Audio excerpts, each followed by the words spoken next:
Film की शुरुआत में एक आदमी एक दरवाजा खोलता है और अपने झटके से वह पाता है कि हमारी पृथ्वी से 10 साल पीछे एक दुनिया है। उल्टे भवन, उच्च तकनीक वाली कारें और तकनीक किसी भी अन्य दुनिया की तुलना में 1 लाख गुना अधिक उन्नत हैं।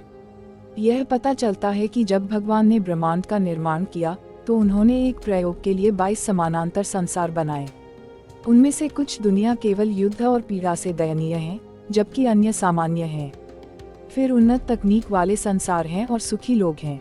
सभी लोगों के मनुष्यों को द्वारपालों को छोड़कर समानांतर संसारों के अस्तित्व के बारे में कोई जानकारी नहीं है।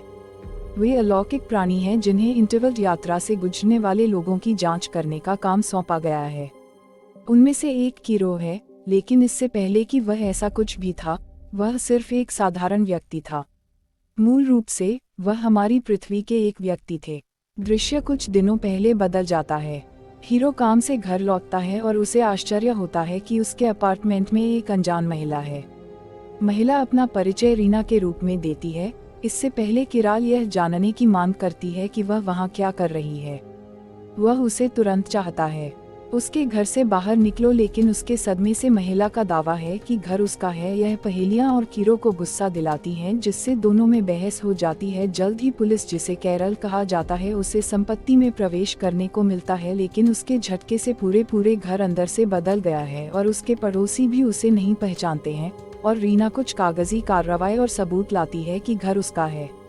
आखिरकार पुलिस ने सिरिल को संपत्ति छोड़ने के लिए कहा और वह अनिच्छा से सहमत हो गया। निराश, सिरिल एक कार्य दल के लिए अपने मित्र के साथ अपने कार्यालय लौटता है। यह पता चला है कि उसने हाल ही में एक सफल गेम डिजाइन किया है और इसके लिए धन्यवाद, यहाँ की कंपनी है, और एक नया व्यापारिक सौदा हासिल किया। कैरल के बॉस उससे बहुत खुश हैं और उन्होंने उसे बताया कि वे उसके काम की सराहना करते हैं और उसने कंपनी के लिए क्या किया है। जब वह घर लौटता है तभी उसकी मुलाकात उस अजनबी महिला से होती है। अपना स्वामित्व साबित करने में असमर्थ, कियारा निकल जाता है और अपने दोस्त कात्या के घर चला जाता है। वह सब कुछ का सबूत इकट्ठा करने के बाद इंटरनेट पर अपनी संपत्ति के कागजात को देखते हुए लड़के को अपनी परीक्षा के बारे में बताता है। वह इसे अगले दिन राष्ट्रीय सहयोग में ले जाता है।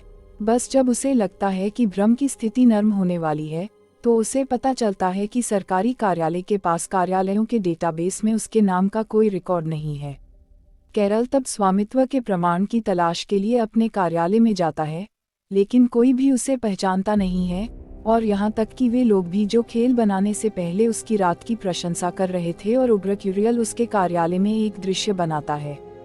इसे जल्द ही बाहर करना होगा। वह अपने दोस्त कात्या की ओर मुड़ता है, क्योंकि वह एकमात्र व्यक्ति है जो अभी भी उसे पहचानता है।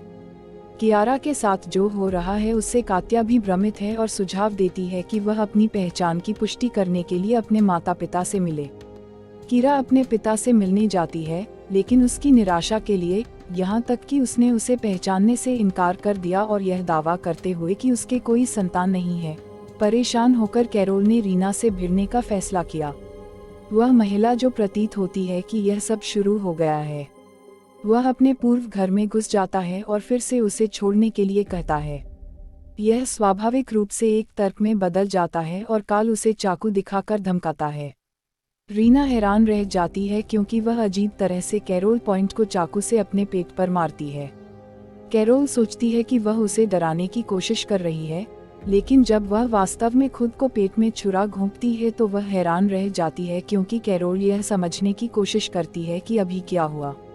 मरीना जल्द ही मर जाती है। पुलिस पहुंचती है और रीना की हत्या के आरोप में कैरो को गिरफ्तार करती है। दृश्य अंत में वर्तमान में वापस आ जाता है। अजीब तरह से पुलिस ने कैरल को थाने ले जाने के बजाय बिना कोई आरोप दर्ज किए उसे जाने दिया। उसके बाद उसे अपने फोन पर एक पाठ संदेश प्राप्त होता है और उसे पास के एक लाइट हाउस में जाने का निर्देश देता है, क्योंकि वह गली में फंसा हुआ है। रात में वह निर्देशों का पालन करने का फैसला करता है। लाइट हाउस जर्जर अवस्था में है और कैरल इसके अंदर रात बिताती है। अगले दिन जब वह उठता है तो वह लाइट हाउस को नए जैसा अच्छा पाता है। वह यह भी पता लगाता है कि प्रकाश के बाहर के दृश्य बदल गए हैं, जैसे कि उसे किसी तरह रातों रात एक नए स्थान पर भेज दिया गया हो। इसके बाद एक कुरियर एक दरवाजे से किताबों के एक गुच्छा के साथ दिखाई देता है और दूसरे दरवाजे से रीना उस जगह में प्रवेश करती है, क्यूरलेस, स्तब्ध, क्योंकि वह इस धारणा के तहत है कि रीना की मृत्यु हो गई थी। महिला किराल को यह बताने से पहले कुरियर प्राप्त करने का आदेश देती है कि वह दूसरी दुनिया में है, एक नई दुनिया जो उसके समानांतर है। वह बताती है कि इस दुनिया का नाम उसके वीडियो गेम जैसा ही है। यह तब होता है जब हमें पता चलता है कि जब कैरल ने अपना गेम डिजाइन किया था, उसने अनजाने में दूसरी दुनिया का प्रवेश द्वार बना लिया। फिर रीना एक दरवाजे से कीरो को पूरी दुनिया दिखाती है और यह बिल्कुल कियारा की दुनिया जैसा दिखता है। वह उससे कहती है कि अब जब उसने पोर्टल बना लिया है तो उसे अपनी नई दुनिया में रहना चाहिए। रीना ने कियारा की पहचान को उसकी दुनिया से मिटाकर और सबको भुलाकर उसका वजूद आसान कर दिया है। वह यह भी बताती है कि हजारों अन्य हैं संसार जो एक दूसरे के समानांतर हैं। कुछ के गेट खोले जा चुके हैं तो कुछ के अभी तक नहीं खुले हैं। रीना और जिन लोगों को वह जानती है वे मनुष्यों को विशेष शक्तियों के साथ भर्ती करते हैं जो अन्य ब्रह्मांडों के लिए दरवाजे खोलने की क्षमता रखते हैं, और कैरोल उनमें से एक है। कुछ चुनिंदा लोग ही समानांतर दुनिया के अस्तित्व के बारे में जानते हैं और वे बीच बीच में यात्रा करते हैं, ट्रेवलर नामक टावर के माध्यम से अलग अलग दुनिया। किरिल उससे पूछता है कि वह यह सब कैसे जानती है और उसकी असली पहचान क्या है। इस पर रीना जवाब देती है कि वह इंसान नहीं सुपर एंटिटी है और कैरल भी उसकी तरह बन गई है। अपनी महाशक्तियों के साथ किरोल के पास अब अपने टावर के अंदर अपनी इच्छा को प्रकट करने की शक्ति है। इसे एक सीमा शुल्क अधिकारी बनाया गया है और माना जाता है कि यह अलग अलग दुनिया से यात्रा करने वाले लोगों की जांच करता है कि वह वीडियो गेम के माध्यम से प्रकट हुआ था। वह उसे अपनी शक्तियों और कर्तव्यों से परिचित कराने के लिए पहले दी गई पुस्तक द कुरियर मैन को पढ़ने का आदेश देती है।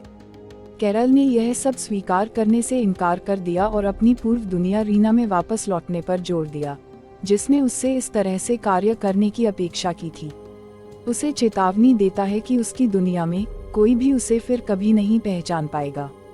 इसके अलावा वह एक अपराधी से ज्यादा कुछ नहीं है और अगर वह लौटता है तो उसे उसकी हत्या के लिए गिरफ्तार किया जाएगा। इरिना के जाने के बाद कैरोल ने कौटिया को अपने टावर पर आमंत्रित किया और बताया कि उसके साथ क्या हुआ। जैसे ही कात्या सब कुछ समझने की कोशिश करती है, यात्री आने लगते हैं। कैरल की पूर्व प्रेमिका भी अपनी तिथि के साथ आती है। एंटोन, जो एक सुपर एंटिटी अन्ना के रूप में सामने आया है, कात्या को पहचानता है, लेकिन वह कीरो को नहीं पहचानता है। एक दिन पहले कियारा को उसकी दुनिया में भुला दिया गया था। वह अपनी प्रेमिका अन्ना को उसके घर के बाहर सरप्राइज दे रहा था, जबकि कायला उन्हें फिल्मा रही थी। हालांकि इना परेशान थी क्योंकि कैरोल उसके लिए मुश्किल से ही समय निकाल पाती थी और हमेशा काम में व्यस्त रहती थी। इतना ही नहीं, कैरल यह भी भूल गई, डेनी का जन्मदिन एक दिन पहले था जब अन्ना ने उसे एक और मौका देने से इनकार कर दिया और उनके रिश्ते को वापस समाप्त कर दिया। वर्तमान में हिरेल ने भारी मन से अन्ना और एंटोन की यात्रा को मंजूरी दी और जोड़ी चली गई। मिनट बाद किरा ने पकड़े गए लोगों के साथ उनका पीछा करने का फैसला किया, यह देखने के लिए कि युगल कहाँ जाता है। दुर्भाग्य से दोनों को रोकने की कोशिश कर रहे एक सुस्त आकार के रोबोट द्वारा उन पर हमला किया जाता है और इससे कैरोल को उपयोग करने का अवसर मिलता है। महाशक्ति और आसानी से एक ही इमारत में रोबोट को हरा देती है और नायक रोजा नाम की एक मरती हुई महिला के सामने आता है। वह पानी के लिए सख्त मिन्नतें करती है और कैरल जल्दी से उसका सम्मान ले आती है। पानी पीने के बाद गुलाब के घाव तुरंत ठीक हो जाते हैं और वह ठीक हो जाती है। वह फिर बताती है कि इस दुनिया में पानी किसी भी और सभी बीमारियों का इलाज है, भले ही कोई मर रहा हो और वे पानी पीते हों, वे तुरंत ठीक हो जाएंगे। रोजा भी एक सीमा शुल्क अधिकारी बन जाती है जो इस दुनिया में तब आई जब वह 27 साल की थी और तब से उम्र बढ़ना बंद कर दिया और अमर हो गई। थोड़ी देर उसके साथ चैट करने के बाद कैरोल टावर पर लौट आती है और सो जाती है।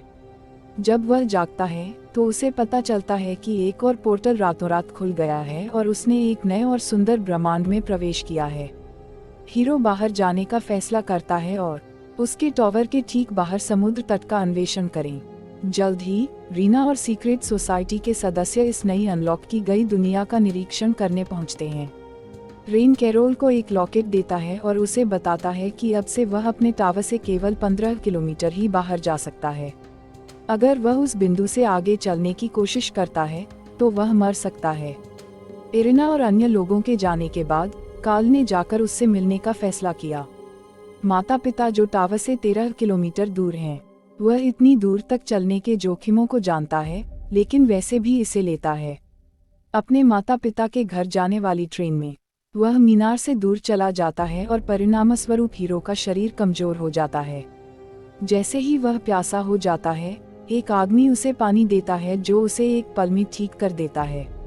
अपने माता पिता के घर पहुंचने के बाद कैरल अपने पिता के छात्र होने का नाटक करती है और उनके साथ डिनर किया। बाद में वह अपने टावर पर लौटता है और वहां एना और एंटन फिर से दिखाई देते हैं और यह पता चलता है कि एना को नई अनलॉक की गई दुनिया के बारे में पता चला, जो कि एक खूबसूरत समुद्र तट है जिसे वह देखना चाहती थी। जैसा कि जन्ना समुद्र तट की जांच करता है, किराल एक सीमा शुल्क अधिकारी के रूप में अपनी स्थिति का पता लगाने के लिए शोषण करता है कि एंटोन डेटिंग नहीं कर रहा है और वह सिर्फ गुप्त समाज द्वारा काम पर रखा गया आदमी है। उस पर नजर रखने के लिए सिरिल को आखिरकार राहत मिली और वह फिर से अन्ना को लुभाने की कोशिश करता है। यह पता चला है कि किरिल नवीनतम दुनिया के लिए दरवाजा खोलने में कामयाब रहे क्योंकि वह अन्ना के बारे में सोच रहे थे जो समुद्र तटों से प्यार करते थे कि आपने कुछ समय एक साथ बिताया, जो कैरल को अन्ना को रेन द्वारा फेंकी गई पार्टी में ले जाने की ओर ले जाता है। इससे रेनो की नाराजगी बढ़ जाती है क्योंकि उसे भी पार्टी में कियारा पर क्रश है। यह अलेक्स का मनोरंजन करता है जबकि सिरिल फेलिक्स नाम के एक व्यक्ति से मिलता है जो इस दुनिया का एक पूर्व सीमा शुल्क अधिकारी होता है।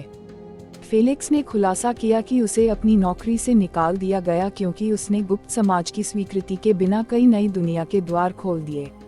फेलिक्स यह भी बताता है कि यूटोपिया नाम की एक दुनिया है जो बाकी सभी दुनिया पर राज करती है। यह एकमात्र दुनिया है जहां दूसरे के लोग दुनिया इस बीच यात्रा नहीं कर सकती है। कैरल को दूसरों के साथ व्यस्त देखकर वह परेशान हो जाता है और चुपचाप पार्टी छोड़ देता है।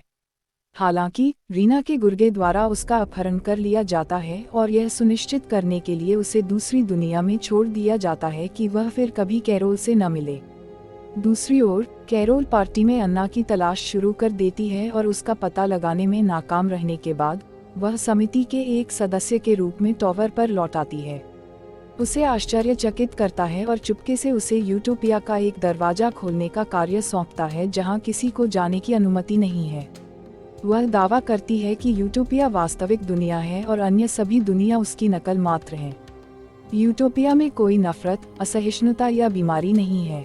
वहां लोग सुख और शांति से रहते हैं। समिति के सदस्य चाहते हैं कि कैरल वास्तविक दुनिया के रहस्य का पता लगाए। सफलता ताकि दूसरी दुनिया उनसे सीख सके और किरिल मिशन को स्वीकार कर ले, लेकिन वह अभी भी अन्ना के बारे में चिंतित है। अगले दिन वह नक्शे पर अपने घर को देखता है और वह टावर से 15 किलोमीटर दूर है। वह जानता है कि मीनार से दूर जाने से वह मर जाएगा, लेकिन जब तक वह अपने प्यार से मिल पाता है तब तक उसे कोई परवाह नहीं है।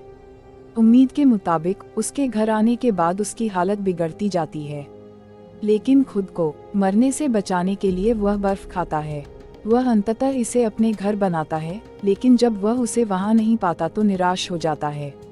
अंत में वह टावर पर लौटता है जहां वह देखता है कि दूसरी दुनिया में प्रवेश खुल गया है। यह गरीब नागरिकों के साथ एक डायस्टोपियन गुलाग जैसा लगता है। वहां हर कोई एक महिला के कारखाने के लिए काम करता है, जिसके दुनिया के कस्टम ऑफिसर होने का खुलासा हुआ था। जब उसे पता चलता है कि लड़की दूसरी दुनिया की सीमा शुल्क अधिकारी है, तो वह उसे प्रेरित करने के लिए भाषण देने के लिए कहती है। यहाँ कार्यकर्ता सहमत हैं और भीड़ में वह अन्ना को नोटिस करता है, जो कमजोर प्रतीत होता है। यह पता चला कि रीना के गुर्गे ने अन्ना को इस दुनिया में छोड़ दिया, यह जानते हुए कि सीमा शुल्क अधिकारी अन्ना को कभी दूर नहीं जाने देंगे। किरा चतुराई से अपने कार्यकर्ताओं के साथ यहाँ भीड़ लगाती है और अन्ना के साथ भागने के लिए आगे बढ़ती है। उनका पीछा किया जाता है, लेकिन अंततः लाइट हाउस में वापस जाने में कामयाब रहे। थोड़ी देर बाद पकड़ा गया प्रकाश स्तंभ में आता है और यह पता चलता है कि वह एक गुप्त समाज सदस्य भी है। यही कारण है कि जब कैरोल की दुनिया में हर कोई अन्ना को दूसरी दुनिया से वापस लाने के लिए कैरल से परेशान था, तो उसने अपनी याददाश्त नहीं खोई। काया के जाने के बाद कोट्या ने कियारा के चलने की सीमा को टावर से लगभग 50 मीटर तक कम कर दिया और उसकी तबीयत बिगड़ गई, इसलिए वह उसे उसके सपनों की दुनिया में ले गया। एना ठीक होने लगती है, लेकिन 50 मीटर से आगे कीरा की तबीयत तेजी से बिगड़ती है। क्या वह लगभग मर जाता है और यह कीरा के गले से उस लॉकेट को खींच लेता है जो रीना ने उसे पहली बार आने पर दिया था। दोनों फिर टॉवर पर लौट आए और अगले दिन दूसरी दुनिया का दरवाजा खुल गया।